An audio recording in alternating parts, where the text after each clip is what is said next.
Well, thank you all for coming out. I'm just so appreciative of all of the partners that we have in this community that are working to end what we see as an uptick in gun violence, the senseless loss of life of too many young men, shootings that are affecting the lives of people on a daily basis, it seems, in the city of St. Paul. We have seen a significant uptick in shootings in the city recently, and we are here to stand as a community to say that we won't tolerate this. We're going to do everything that we can from a law enforcement standpoint, and the chief will outline that in just a little bit, to address this issue of gun violence. But as community members, we also need to step up and take responsibility. As members of the faith community, as members of the neighborhood-based groups, whatever it might be, whether you're in Parks and Rec or libraries, as a community, we want to tell our young people, put down the guns, walk away from violence, save your life, take a better choice, make a better choice, and not only will you save your life, but you'll create one for yourself as well. We are sick of the upturn, and every time we stand here in the sight of where a young man has died, we are reminded of the tragic loss of life, and so we'll stand together as a community. Last year we had a shooting over in Mounds Park, and after that we stood together and we asked folks to make sure that if you were worried about your child, if you were worried that your child would have a gun, take that responsibility as a parent. If you're afraid to do that, then go to someone that you can trust, that can help you. Go to your pastor, go to a trusted member in the community. And we saw a significant reduction in gun violence after that event, and we did see people that were taking responsibility and working with their young people. A parent cannot stand silent if they think that their child is getting into trouble, if they think that their child might have a gun. Parents need to know this, and they need to take action. And if they need our assistance in that, we can do that as well. The chief will again outline some specific points that we're working on, but we stand united as a community to say enough violence, enough hurting, enough killing. Our young people make better choices. Adults in this community, reach out, protect our young people, and let's put an end to this. At this time, I'd like to turn it over to Chief Axtell. Thank you, everyone, for being here today. Gun violence continues to plague our communities throughout this country, and certainly in St. Paul, we're seeing our fair share of it. Year to date, compared to last year, we're up 75% in shots fired reports throughout the city. We have over 50 people that have been injured by gunfire since the first of the year. To put that into perspective, we're talking about one person being shot in this city every other day. That's in line with the people that we are seeing that struck in sidewalk areas throughout the city. It matches exactly with the pedestrian strikes by vehicles in the city. This is absolutely preventable. We can't tolerate it. This isn't going to be just a police issue. As you can see behind me, we have our elected officials, we have our state, federal, local law enforcement partners, and most importantly, the community members, the people that make up our St. Paul, our community, are working with us every day to make sure that we prevent the next round from being indiscriminately fired in this city. We're absolutely committed to that. We have realigned our resources within the St. Paul Police Department, and we're taking an all-hands-on-deck approach to this very, very serious issue. Lives are being lost, and the lives of family members and victims are being changed forever every time somebody is struck by gunfire. So the message is to the next person when you think about pulling that trigger in our city, please understand that the 620 officers in the St. Paul Police Department stand ready to do everything we possibly can to put you behind bars, and that's a promise. So thank you very much for the opportunity to be here today, and the next person to talk is Chief John Harrington. Thank you. I've been at this microphone way too many times. I I stood at this microphone not too far from here as a senior commander for Western District back in 2000 for much the same reason. I stood at this microphone as chief of police for much the same reason. And today I'm here for, unfortunately, the same reason. Lives are lost. Families are torn apart. And the fabric and the peace of a community is rendered. At Metro Transit, we've been fortunate. We've seen crime go down on transit over the last few years. But that is not to say that we take any tragedy, whether it's fatal or not, lightly. At Metro Transit, as with the St. Paul Police Department, our answer to gun violence has always been a community response.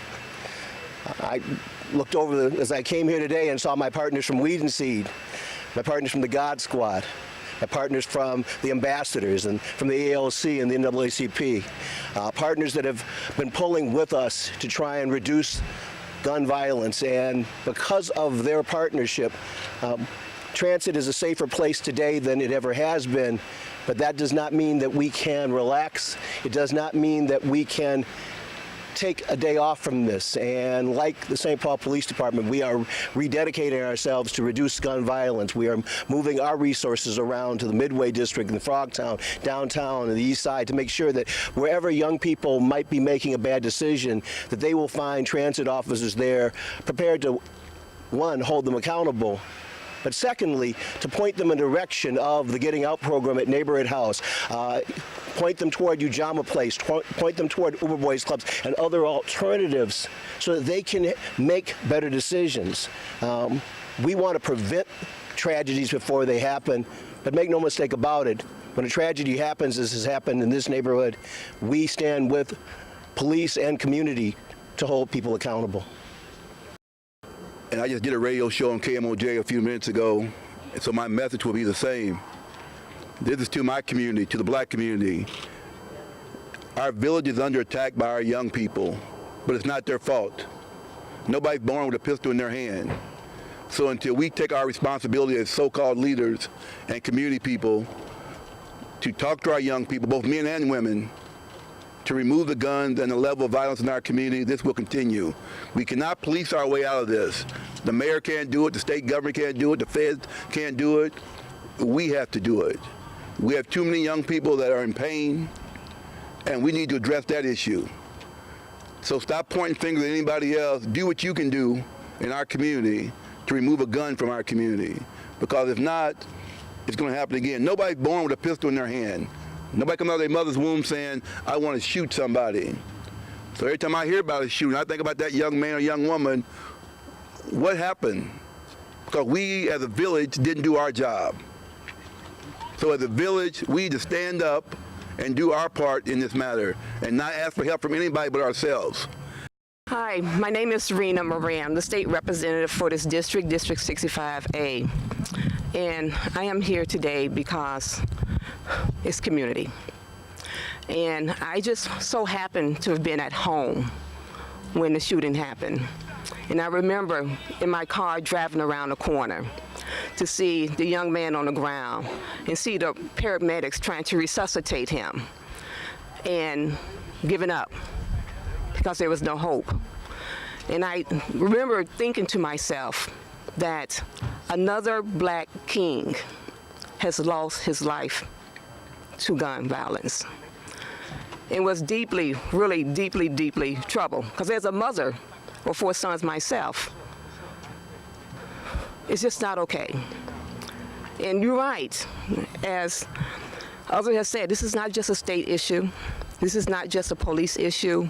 You know, I brought dollars for some of the organizations that you heard about, Ujamaa Community Ambassadors, who's doing an awesome job of bringing in the resources that we need for our young men who sometimes feel hopeless, who sometimes feel that all the odds are against them, and it's not okay.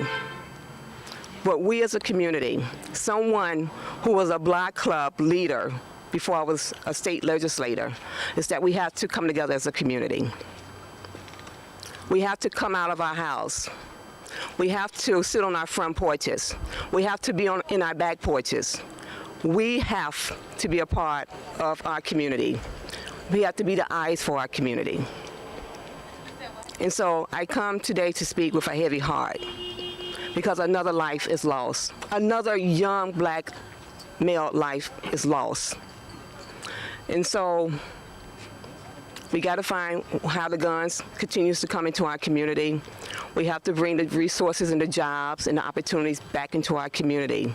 And as a community, we have to take some leadership here and make sure that all our kids, these are all our kids, have an opportunity. Because if they're not safe, we're not safe. And so I just thank you for being here. My condolences goes out to the family, to the mothers, to the aunts, to the brothers, to the uncles who are going to be impacted by another life that's lost today. And as a state legislator, my hope is that I can continue to connect with community organizations and individuals to build a community that we need so that we're keeping our young men and women safe in our community. Thank you. Good afternoon. My name is Diane Dims, and I'm the president of the St. Paul NAACP. I come today with a heavy heart also, as I have so many times in the past, because as a mother, I can understand the pain that families are going through right now. I had a cousin in 1990 that was killed on Western and Selby. And that still sticks with me because he was only 19 years old, killed by one of his fellow gang members. So I know this is long-time trauma for some of us. And what I want to talk about today is some of the things that we at the NAACP are going to put in place. One of the first things, we're going to have a workshop next month that's free to the community on de-escalation with families who are mentally ill, to help them to not escalate that person, but bring that person down so they don't have to call the police and maybe end up as a casualty. Also, we're looking at possibly bringing back the trauma.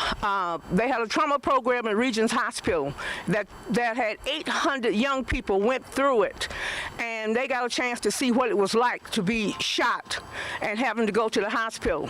And the statistics of that program shows that only one came back. Those are some of the things that we need to have in our community. I'm one that's always believing in education. We have to educate our community and also our parents on how and what to do with their children. I know when I was raising my kids, that my teenagers, I did room searches regularly. Because I didn't trust them. They out here with everybody else. And I wanted to know what no guns that they had. And when I found stuff that they didn't have, I got rid of that stuff with them. I gave it to the proper people. So I'm telling folks right now, if anybody that's you need to get rid of a gun, or something's going on with your child, or you know something's going on with somebody else's child, call any of us standing up here. And we'll be there day or night, because that's what we have been doing for years. Since the 90s we have been doing this. But we are tired of having these press conferences after somebody is dead. And I challenge my community with 70 churches abroad in this community. If you're not involved with saving youth outside of your church, we need to be. As a community, we should be out in the community. As a church, we need to be out here on these streets. We intend to have some barbecues this summer because we got to give our children something to do. We intend to provide them with some programming because there are not enough resources in our community. And we are calling on folks outside of our community to help us with those resources. We get those resources, we can do the work inside our community. So that's what I want to leave with you today. We're here again at this moment after a life has been lost. First, I want to offer my condolences to the family, simply because not only is it the right thing to do, but our hearts ache. As a pastor, we have done too many funerals like this. And it's a tragic thing, and it's a heartache for the ministers, where our emotional life just continues to go up and down like a roller coaster, and it pulls on us every which way. And so I want to appeal to the community as a whole. We have a moral obligation to take care of our own families, of our own loved ones. We have a moral obligation because we deserve better. Our family deserves better. Our young men and our young women deserve better. But in order for them to receive and to get what they deserve, we have to step up and meet our own obligation. I say this, yes, as a Baptist, as a Christian, but also to the entire faith community. We have a part that we have to play. And as the shepherds of our own community, I want to encourage each and every one of you, as well as your own families, to enforce and implement your obligation in your sphere of influence, so that way our young children will not choose death, but will choose life every single time. I want to share these things with you because I believe that once we seize this moral obligation, our children will live. I want to acknowledge John Choi, our county attorney, was unable to be here today, but John Kelly is here with us. Councilmember Dai Tao, who represents Ward 1, is also with us here this afternoon. And to all that stand united on this, we say one thing. In the heat of the moment, picking up a gun and resorting to violence may seem like the right path. We're here to say unequivocally, it is always the wrong choice. Our young people need to make better choices, and we as leaders, as parents, as elders, need to help them make those right choices.